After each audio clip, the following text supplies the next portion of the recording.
3,000 कोटीची प्रॉपर्टी आहे असं देखील आपण म्हणतात. अरे ते 3,000 कोटी मी त्याला म्हणलं बाबा तुझ्याजवळ ईबीआय सीबीआय आहे, इन्कम टॅक्स आहे, ईडी आहे, सगळ्या दृष्टिकोनातून जरा माझी इन्क्वायरी कर ना. तुला जमलं तर सत्ता तुझ्या पक्षाची आहे.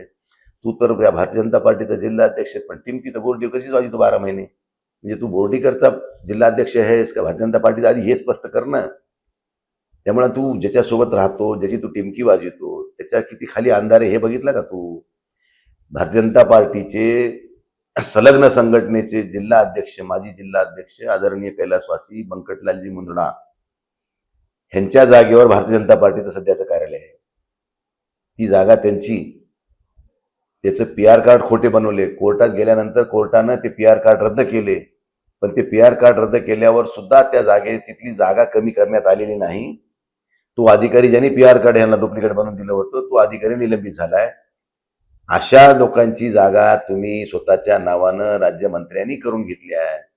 ह्याची जर चौकशी लागली, खरेच तुम्ही न्यायदेवता म्हणून बसलात वरी, मुख्यमंत्र्याला माझी विनंती असेल, तुम्ही खरंच या राज्याचे मुख्यमंत्री आहात, खरंच तुम्ही राष्ट्रीय स्वयंसेवक संघाचे कार्यकर्ते आहात, तुम्ही खरंच जर स्वाभिमानी असताल आणि खरंच तुम्ही राज्यातल्या एखाद्या संघाच्या कार्यकर्त्याला, संघाच्या नेत्याच्या परिवारामध्ये जर अशा स्वरूपाच्या घटना घडल्या असत्या, तर तुम्ही अशा कैलासवासी ॲडव्होकेट बंकटलाल मुंदडाजींच्या परिवाराला न्याय देणार आहात का?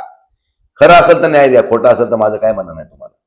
पण त्याचं खरं असून सुद्धा इथं मुस्कटदाबीनं सत्तेच्या जोरावर, बळाच्या जोरावर संघाच्याच एका चांगल्या माणसाची जमीन तुम्ही हडप करता आणि तुम्हाला त्याची सुद्धा काही लाज वाटत नाही.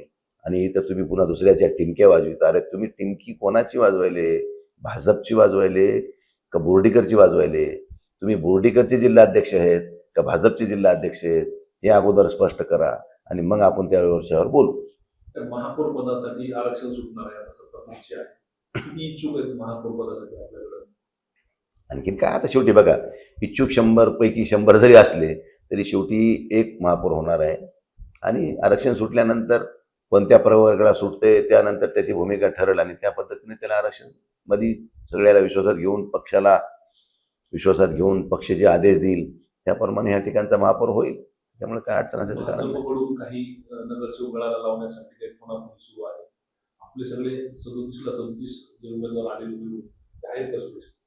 आपले सगळे 37ला 37 सुरक्षित आहेत. एक अपक्ष 38 वाला बी आमच्यासोबत आलाय. आणखीन उरलेले 4 सुद्धा आमच्याकडे येतील. त्यामुळं कुठलीही अडचण येणार नाही. त्यामुळं आज आम्ही किंवा उद्या आम्ही जिल्हाधिकाऱ्याला जाऊन आमच्या जे काही 25 सदस्य आलेत त्यांचं आम्ही रजिस्ट्रेशन करून तिथं आम्ही त्या ठिकाणी जिल्हाधिकाऱ्याला एक आम्ही पक्षाच्या वतीनं एक संयुक्तिक पत्र देणार आहोत आणि त्या ठिकाणी रजिस्टर करून आम्ही आमच्या पार्टीचं त्या ठिकाणी अजेंडासमोर ठेवणार आहोत. त्यामुळे काय असं शेवटी बघा, महापौर पदाची मागणी करण्याचा अधिकार त्यांना पण आहे. ते सहयोगी आमचे पक्ष आहेत. पण शेवटी समन्वयातून आम्ही दोघं बसल्यानंतर तो विषय मार्गी निघेल. एवढा काही टोकाची भूमिका होणार नाही. लोकसभा विधानसभेला काँग्रेसनं शिवसेनेची साथ दिली, महापालिकेत देखील काही जागांवर ऍडजस्टमेंट केली, माघार घेतली काँग्रेसचं असं म्हणणं काय?